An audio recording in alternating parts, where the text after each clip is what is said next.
Ready? Heck yeah.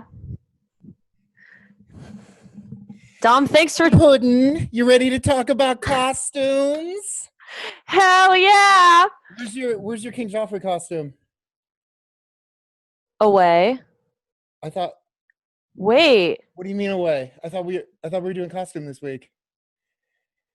What? Oh my god, I look like an idiot. Oh, are we Wait, doing wait, wait, wait, foodways? Are we I doing foodways? thought. You look Oh so good, though. god. I Hold thought on, we give were me doing chili. Oh my god, we're doing chili not give me a second. CPR Street Gang, this is Rob Mighty, over. CPR Street Gang, this is Rob Mighty, to Danny by, over.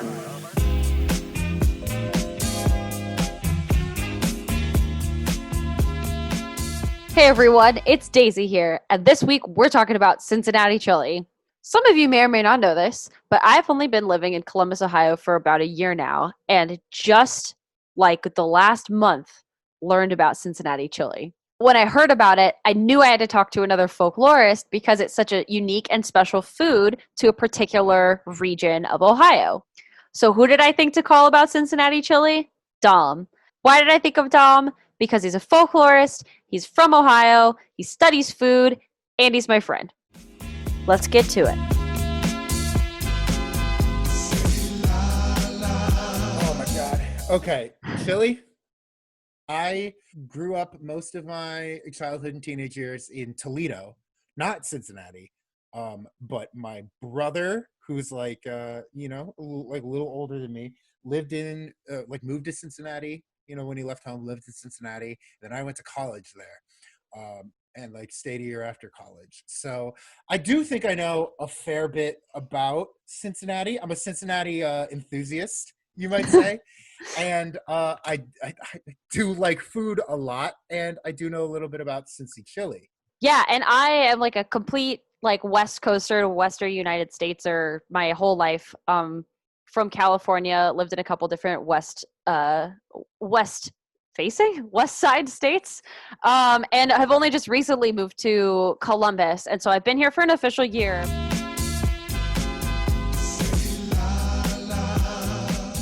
So first, what did you already know about Cincy chili? Okay, You've lived in Ohio for a year now. yes, I've lived in Ohio for a year. I guess was just like from a couple friends saying chili, and I don't think it like registered with me that it was anything different than meat, chili, tomatoey soup Chili con chili. carne. Yeah. Exactly. Yeah, like that's what I thought people meant when they talked about it. And then I remember one time it was either on Zoom or something where you and I were hanging out and you were eating Cincinnati chili, which had spaghetti. And I was like, okay. I And remember then, that. yeah, and I was like, yeah, that's I guess the chili that people have been talking about. And then since like building on those experiences, I have sought it out only one time. I have a lot of like dietary stuff, so I often go for vegan food, and I did find a place that had vegan Cincinnati chili, which I know is not traditional chili, but I went and I explored it, and they gave us a huge portion. It was a place called Woodhouse Vegan in Columbus. It was a huge portion, and it was just chili on top of a huge bed of spaghetti with oyster crackers. That was cool, and that was like my entire knowledge was of this regional food. So anyway, so I read Tim Lloyd's article. Dr. Timothy Lloyd is a prolific folklorist who wrote the article The Cincinnati Chili Culinary Complex, which came as a result of many interviews with chili parlor owners in the 1980s. A link to the JSTOR article is in the description. Contact your local university library, even if you don't go there, for how to access this article. And I know more now than I did.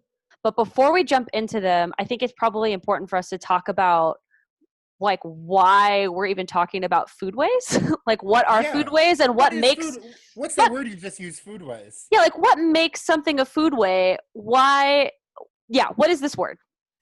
I'd like to say that foodways is any sort of dish or food item that has an element of tradition involved in either the selection or preparation or consumption of the food. Whether it's selected for a certain reason that has to do with traditions. It's prepared in a traditional way or having to do with traditions, or it's consumed in a way that involves the tradition or in-group practices or something like that. Yeah, and so thinking about Cincinnati chili and the article and foodways, one of the big things that came up was that it's a regional foodway, which I think I've already yeah. said in this video. But this identity around a specific region or particular area, I think it's significant, right? It's not chili, it's Cincinnati chili, and Yeah. anywhere else. Sometimes it's called chili spaghetti. Sometimes it's called chili mac. Okay. I think sometimes at Greek restaurants it'll be called Greek chili.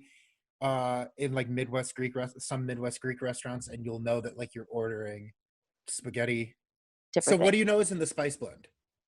Cinnamon. That's the one that I think I remember the most because I could taste it the most. Cinnamon. I think okay. You have like the outsider, insider, the emic and the edic.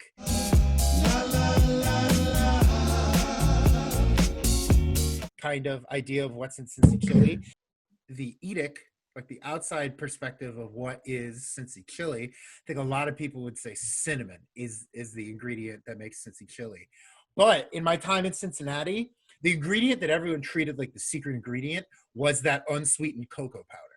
It makes it like creamy and fluffy and savory, kind of like a mole sauce. I think there's a big five. It would be cinnamon, nutmeg, allspice, clove, and cocoa powder. And then, cumin, onion powder, garlic powder, lots of other more just like savory chili ingredients, like ingredients that go in most things that most people call chili. But it's those sort of like apple pie spices. You know what I mean? Yeah. Those sort of like as you saw, like Greek Oh. Balkan spices that go in Cincy chili and don't go in other chilies. That a lot of people, I think, at least in Cincinnati, hold dear as the Cincy chili seasonings. Another thing that's kind of cool, it's a thing that folklorists do that also Tim Lloyd does in this article, where all of the data that's being gathered is not from him just like looking up recipes in recipe books. He's like actually talking to the people who own the chili parlors, the restaurants, the Lambrinides, the Sarakatsanis, Sifinda Karadzic here and there. All these Cincy chili dynasties. The Davids, can't leave out Gold Star. I think he talks to people that Cincinnatians would hear these last names and be able to go, boom, Skyline, boom, Dixie, boom, Empress, boom, Gold Star. Yeah, and that's just a really cool thing that folklorists are able to do that other researchers just have a different level of attention to. But almost all folklore research is done primarily through having conversations with the people who actually create the food. Or the folklore, I should say. Qualitatively. Yeah. Sociologists do this. Anthropologists do this. Folklorists do this. I think we're all cousins. So another big thing that Lloyd talks about in this article, so we talked a little bit about the recipes, a little bit about regionalism or regional foods. Another thing he talked about was this like sort of ethnic connection that he breaks down later in that Cincy chili is kind of connected to Greek immigrants. Yeah. But is kind of not. So tell me more. Do you know about how Cincinnati, do you know anything about like the city of Cincinnati? No. That great gray behemoth, an hour and a half on your 6. I don't. And I'm here to learn more. This is about right after the revolutions of 1848 all across Europe, that a bunch of Germans fleeing their not so successful revolution were all looking for places in America to settle down, and a ton of Germans came to Cincinnati. They all took up the spot just behind, or like just north of the canal, with like the river and the hills and everything. They thought it was like the Rhine, so they named that neighborhood Over the Rhine, and that was one of the first like big places in the Midwest where Germans would move to. A lot of Germans settled there. A lot of Germans went there before they settled other cities in the Midwest as like a stopping point, and it became like this big, like ethnic European enclave in like metropolitan Cincinnati. And over the Rhine, like developed this like German character, like people spoke German. Politicians got elected by like tapping kegs with the people, like having a conversation with them in the market. But that was just like the first of Cincinnati's neighborhoods to kind of have this reputation for being a neighborhood where like European immigrants could all move in and like make their own kind of ethnic enclaves. Fast forward to today, Cincinnati is all about neighborhoods.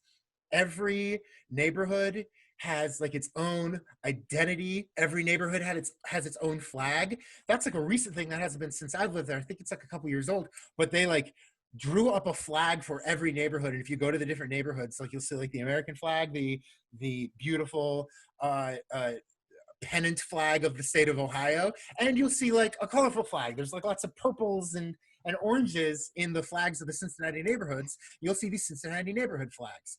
So a part of Cincinnati having all of these neighborhoods and having these like strong ethnic enclaves, these like ethnic communities inside the neighborhoods, were these sort of like local lunch spots, like these local lunch counters, these little family run, like quick bites, not quite fast food, but just like, sort of like these family run diners were in all these neighborhoods.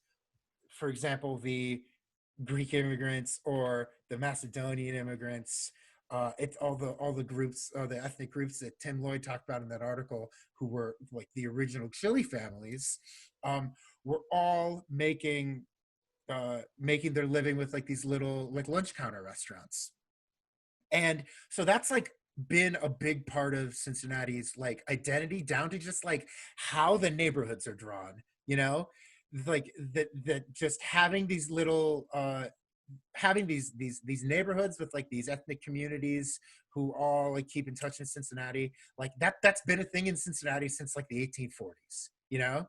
Cincy Chili starts with a Macedonian family, the Karajevs, and they had I want to say it wasn't a parlor at that point. It wasn't like the parlor. It was just like I want to say it was like a stand, like a cart that was selling food outside of the Empress Burlesque Club, and kind of whipping up all the leftovers at the end of the night for like the patrons who were coming out drunk at the end of the night.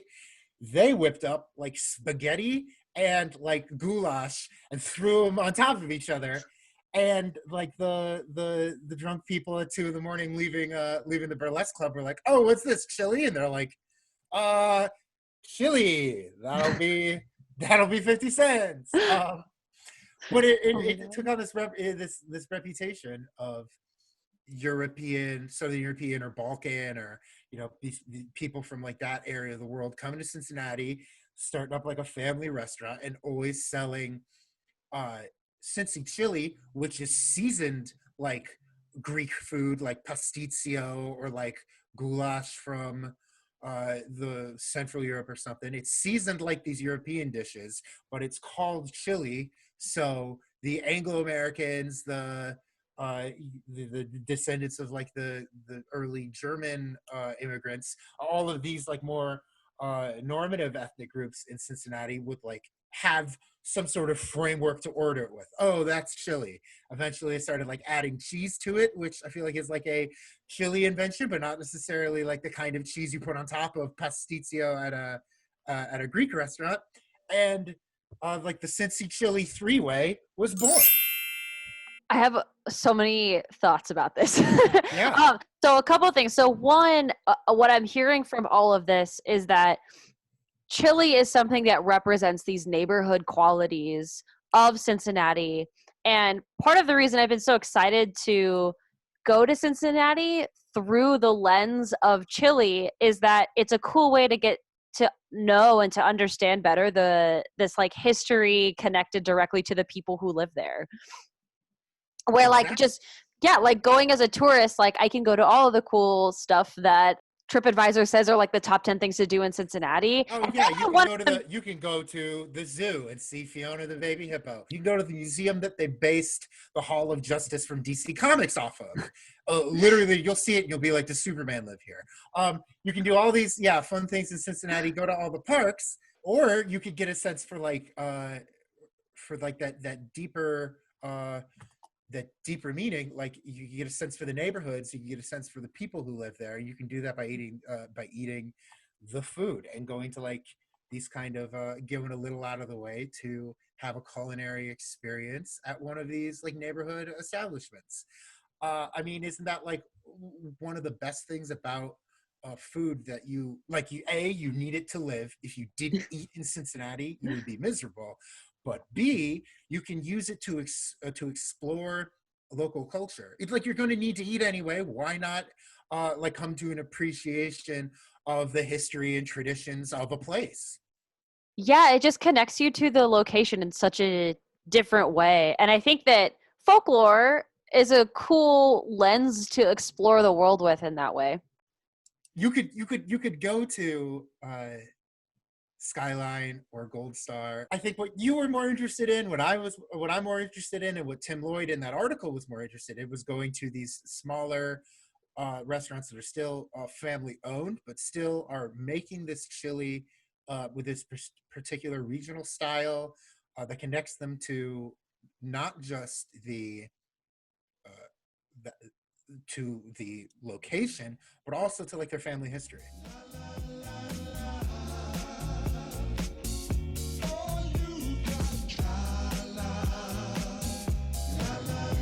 Cincinnati, Cincinnati, Cincinnati, Cincinnati!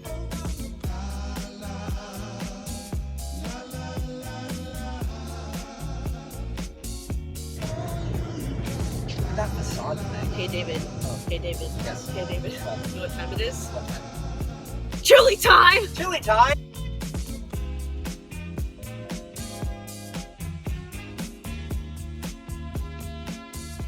The last thing I wanted to talk about that you mentioned earlier, and it connects to Tim Lloyd's article, is how you order the chili. Oh yeah, Because you said three-way. And there Yeah. will be some people who are about to like. It'll be the Doge meme bonk on the head if they see the same three-way in the video. Yeah. No. Okay. So And Tim, here, I kind of want to quiz you. Yeah, Tim Lloyd Yeah. talks about how and this is actually my favorite part of Cincy chili. There's a grammar to ordering Cincy chili. Like you can't just say like give me a you don't say like give me a number 8 with an iced tea. Like there is like a whole grammar that is kind of similar to like if anyone watching this has ever been cook staff at a restaurant, like everyone who frequents a Cincy chili restaurant kind of has to learn like cook staff grammar for this restaurant in order to order. So what do you know about this, Daisy? okay, so I was nervous about this part because I'm very nervous that I'm gonna get it wrong. No. You're practicing think- with me. The most popular chili order in Cincinnati. If you want to get an item that is chili on top of spaghetti with cheese on top of the chili, the cheese, chili, spaghetti. What do you order? That's hard. Okay, wait. I'm gonna double check because there was a couple different things. Because one of the things was just like a plain chili. I feel like you can say that, but I feel like if you say a bowl, he calls it a bowl of plain, and I feel like I've heard Yeah. that, which I don't hear it a lot. And I okay. think especially because I don't hear it a lot is because people in Cincinnati aren't gonna order chili without spaghetti. So why do you need to Okay. have a phrase a bowl of plain? You know? That makes sense. Yeah. Okay. Yeah. So, and they always come with oyster crackers. I remember that. Oh, and you want to Usually. know like the local thing to do with oyster crackers? Oh yeah. What do you do with oyster crackers? I don't know if you'll Do you be able to crush do 'em? this. No, you don't. No. Ah. I don't. The Okay. opposite. The way you want to eat oyster crackers with your Cincy chili, you want to take an individual oyster cracker, and then you want to take the bottle of hot sauce that kind of has like the kind of droplet nozzle on it, and you want to this is like a game that Cincinnatians play as they wait for chili. You want to take the oyster cracker and you want to squeeze exactly one droplet of hot sauce on top of the oyster cracker, get it to rest on top of the oyster cracker, and then eat it without having it spill. That is like so you know what I was saying, like selection, preparation, or consumption. That's like kind of consumption food ways, that there is like a specific way people play with their oyster crackers and hot sauce that marks them as Cincinnatians. All right. So one thing that I'm keeping in my mind is 1 and 2 are the chili base and the spaghetti. Yeah, okay, you got it. I was going to tell you. Okay, so that's what I was thinking. You got to think of it like a numerical sequence. Okay, that's what I was thinking, because all of the ways that I've heard that you can order it go from like 3 to 5 basically with various. Yes, you never call it a one-way or a two-way. So basically, yes. Step 1, item 1 is the chili, and if you get just chili, that's called a bowl of plate. Item 2 is the spaghetti. So if you get 2 ingredients, chili on top of spaghetti, you get a chili spaghetti. Okay. It's not called. I don't think I've ever heard it called a 2-way. I've always heard it called chili spaghetti. Okay. Then the 3-way. Okay. So the 3-way. Tell me what a 3-way is. It's chili spaghetti with cheese. Yeah. Okay. I'm very proud of you, because I thought you were going to be tempted to say cheese, chili, spaghetti in the order it gets placed. You went chili, spaghetti, cheese in the numerical sequence. Okay. I was trying really hard to think about it. I swear right now I'm not looking at my notes. Hey! I was like, okay, I got this. I refreshed it once and I was like, okay, I can do this. Yeah. Okay. Give me another quiz. 4-way.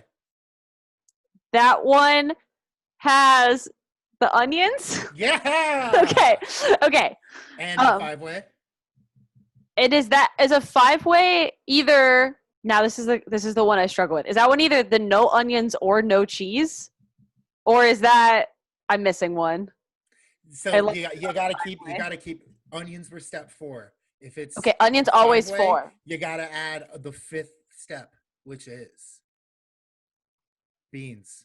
Beans. That's what it was. Yeah. Okay. Because isn't it like we were saying earlier, like chili most places in the United States, the Southwest, etc. Red beans would be in it.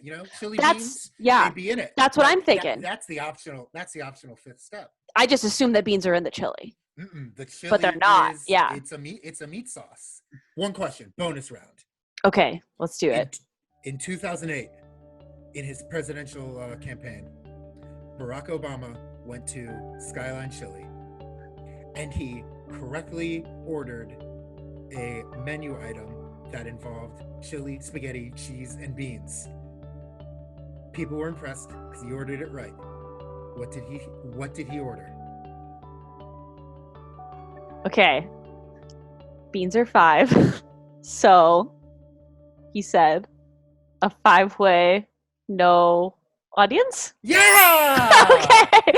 But you see what I'm saying? That's not a 3-way with beans. It's a 5-way no onions. That makes sense. So Dom has curated a list of various chili parlors for me to visit on this exploration of Cincinnati. So I wanted to spend some time talking about those. So I would like to say my favorite of the chili parlors in Cincinnati is Pleasant Ridge Chili.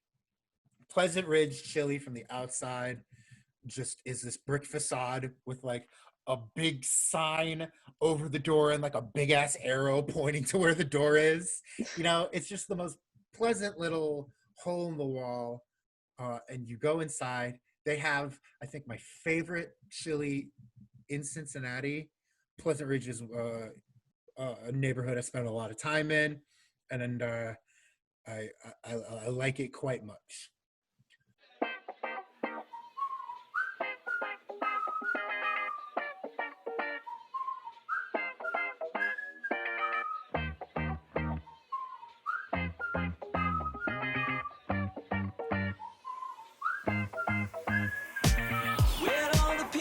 All right, I'm here at Pleasant Ridge, ready to grab a bowl of chili.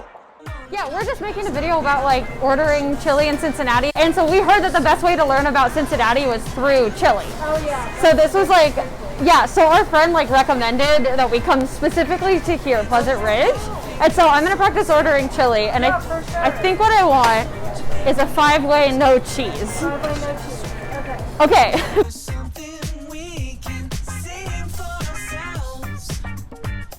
I just got back from Pleasant Ridge and we're sitting in French Park next to the beautiful early 20th century mansion. Successfully ordered a 5-way no cheese. So we're about to enjoy it here together. Okay, let me do this again.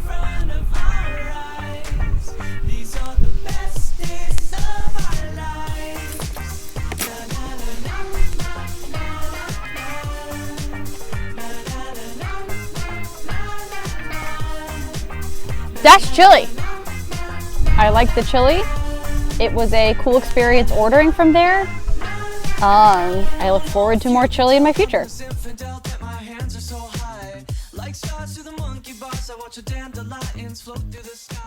The one I think everyone swears by is Camp Washington chili. I think a lot of people, if they have like a favorite like chili parlor, if they're not in like the Gold Star versus Skyline debate, I think I've heard like anecdotally the most people say, oh, Camp Washington chili's where it's at. So definitely hit up Camp Washington chili. They have a beautiful building that's got a very like sort of vintage Americana thing going on. And they're about less than 10 minutes from Mount Airy Park, which is, yeah, I'll go ahead and say it, my favorite of the parks in Cincinnati. Mount Airy is beautiful, great to walk around in, and not very far from Camp Washington chili at all. Give me something I can see for myself.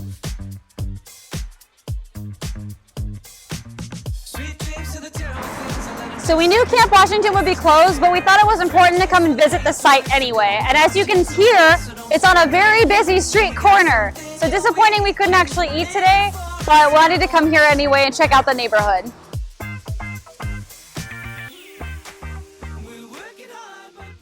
But we have for whatever reason been avoiding the elephant in the room this whole time, Daisy. You kind of mentioned it. You kind of mentioned it first up top. It's all my dietary questions about whether or not I'm going to get sick eating Cincinnati chili. I'm going to say you are. Like, don't eat it. Yeah, you're going to get sick eating too much Cincy chili. But if your stomach's not going to be able to live a life too dangerously, you would appreciate a vegetarian option, no?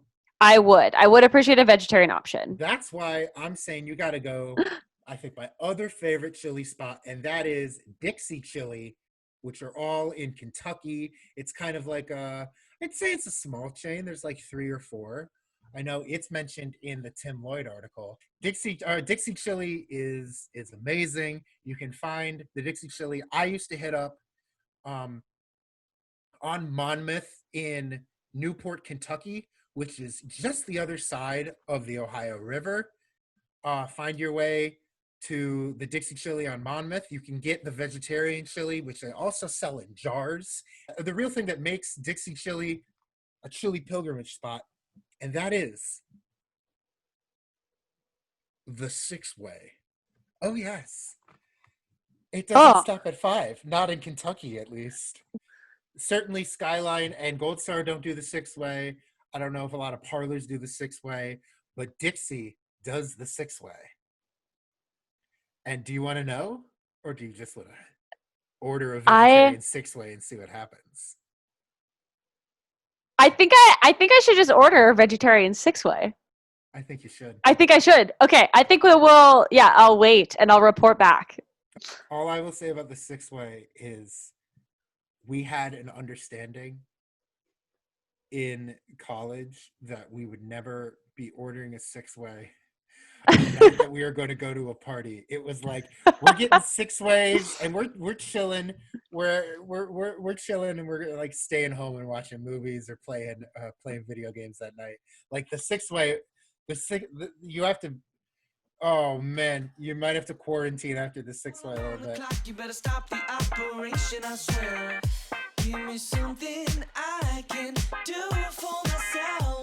Here in the parking lot, ready to go inside.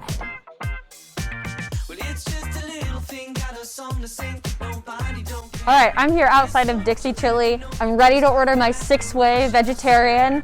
I have no idea what to expect, but I'm really excited to see this historic place. I talked to the owner. I called ahead and made sure it was okay to film here. The owner wanted to chat with us after we had our vegetarian 6-way. Maybe I can learn a little bit more about some of the history from his eyes. So that'll be cool. Let's go.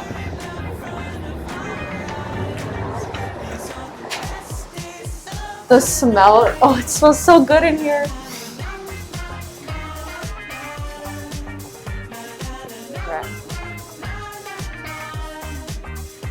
Ooh. Okay, it smells just like the cinnamon and the unsweetened cocoa powder and the nutmeg, all those spices that we were talking about earlier. I want a 6-way vegetarian, if that's cool. Yeah.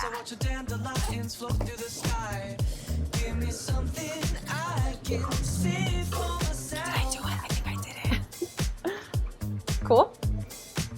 Sweet dreams to the terrible things, I let them disappear when life is not fair. Fresh taste when the hate's erased, I'm gonna wipe my tears away, so don't stare.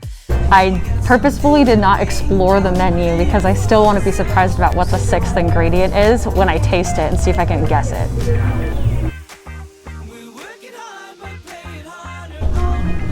This looks awesome. I think I can smell what the 6th ingredient is. David, do you have any guesses? I know what it is. I read the menu. Oh. I think it's garlic. Okay, I hope that my breath isn't too stinky after we get in the car together, because that's what Dom was worried about. Ready?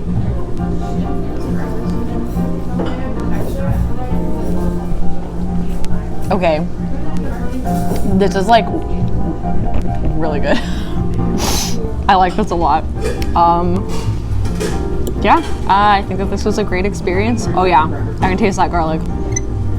Yeah, no parties tonight for me. I think this was a great experience. I've had so much fun ordering, and I'm gonna eat a couple bites. We're gonna head to a park, and we'll see you later. We liked this chili so much that David went and ordered a second bowl. So not only was the chili so good that we ordered a second vegetarian chili, but in fact, the owner of the restaurant brought us some of the meat chili to try too on these little plates, and I'm gonna take a bite of the Dixie meat chili too. It's a 3-way, by the way.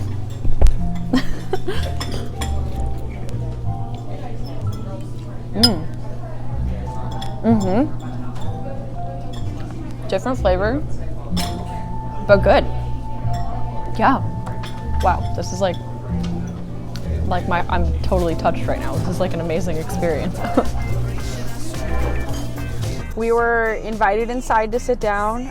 We got to try different types of chili they had on their menu, and now our breath smells very intensely.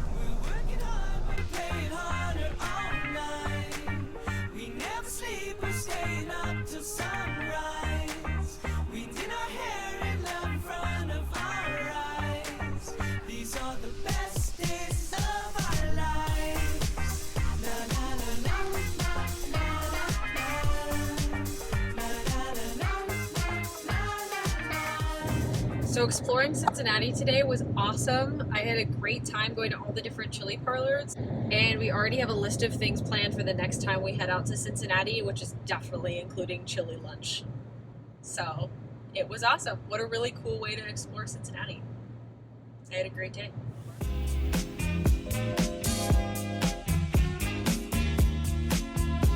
Hi, Hi, how are you? I am doing pretty dang well. Did you survive? Oh my God, barely. I have, yes. Oh my God, I had so much chili. Guess what? I have a surprise. What? Are you ready? No, go for it. Hey, you got it. We got it. We got a jar of chili. At Dixie Chili specifically, we were given like treatment we didn't deserve, frankly. Like, we were annoying them with a camera and being weird, and they were like all about it. No, It was so cool. People love it when you go out of your way to highlight things. You know, It was really special. When you take things that are parts of people's everyday lives. Sometimes all it takes is just turning the camera to them and being like, "This is actually incredible," and people are like, "Oh, actually, like my everyday life is worth celebrating." You know, what a genuine moment. Yeah, there were so many times at that restaurant that I was like, wow, like I feel totally like I'm getting Cincinnati, or at least I'm getting chili culture, which is really cool. Well, you know, we were going to get some takeout and then go, and they were like, no, you're going to eat here. You're going to love us. Yeah. You know, he was like, no, you're going to come in and you're going to have a bite to eat inside at a table. And we were like, okay. So we didn't end up going to the park to eat, but we went by later anyway because it was going to be gorgeous. We sat down with our vegetarian chili and like first bite, we were like, this is amazing. But it was so good, like really good. The restaurant wasn't super full, but there were some locals who were eating there. Yeah. And a person behind us watching us get chili, overhearing me say, like, this is the first time I've been here. Yeah. Never had this chili before. Yeah. Blah, blah, blah. He was like, well, I think I even said, like, yeah, this is a super cool experience. My friend sent me here and told me that this is the only place that has a 6-way, and I'm excited to try it. And then he went, well, did you know there used to be a 7-way? Oh my, this is news to me. Oh my gosh, this is the coolest thing. I was like, no, please tell me. So the 7-way. Can I guess? Okay, guess, and I will give you one hint. And the hint is that this establishment used to be open 24 hours, but is now not. So it used to be open 24/7. Is it a fried egg? It is. Ah! It is. That was good. So it was two. I just went like that. That wasn't like a Cincy chili guess. That was a Greek diner guess. Okay, that's good. Yeah. So the person said that if you ordered it, he did it in the context of if you were out partying all night and came in. Which, let me tell you, most of my experience with Cincy chili in my lifetime has been out partying all night and they're open late. I always tell people, like, why I'm a folklorist. It's like I'm addicted to enthusiasm, and I just want to put myself in situations where people are enthusiastic around me. And I love when people are enthusiastic about like this kind of moment where it's just like, this is my everyday thing. This is Saturday lunch, but like someone is here to learn about like my Saturday lunch. And let me tell you, I'm normally happy to eat lunch on Saturdays. Let me tell you some things about like what I love about this food, you know, in my community. It's cool to explore culture and like get excited about it and then like ask the people around you about it. Like people want to be talked to about the stuff that they like. Yeah, people are enthusiastic and they want to express that to people. Pleasant Ridge. We went to Pleasant Ridge, and that was a very different experience, and was really interesting because some like photos up and a little bit of the history on the wall, but it was a bit like dimmer, and so I felt more like I was going to a hole in the wall, which was kind of cool. Like it was just a different vibe. It's like a very like just like plain brick facade. Yeah. There's like signage. There's like huge signage outside. Yeah. But like to just look at the building, it's like a brick rectangle. Yeah. Yeah, it's just a rectangle, and it was kind of cool or interesting to like. We walked down a like hall bordered on the sides of the little booths, and then we come to the like horseshoe shaped like diner table, which was where you actually order the lunch counter. Yeah, the lunch counter, exactly. Yeah, and that was really cool. That is you perfectly described why I wanted you to go to Pleasant Ridge Chili. It was that thing you just described.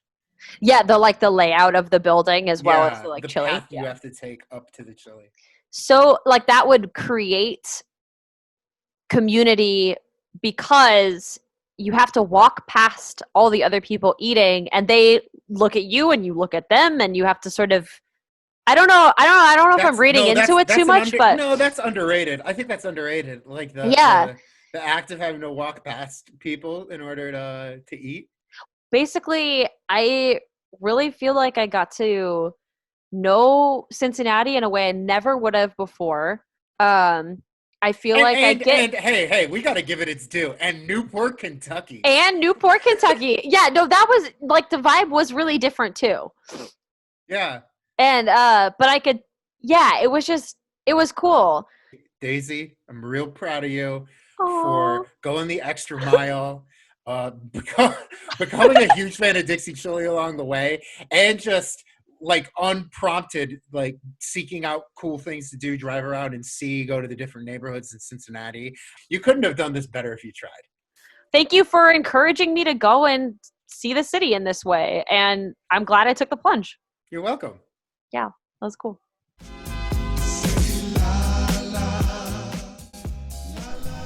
Thanks for watching this week's episode of Folkwise. If you liked what you saw, please be sure to like, comment, subscribe, and if you really, really liked it, hit the little bell for notifications. By the way, did you know that Douglas Fairbanks brought fettuccine alfredo to the United States? Me neither. Thanks for watching.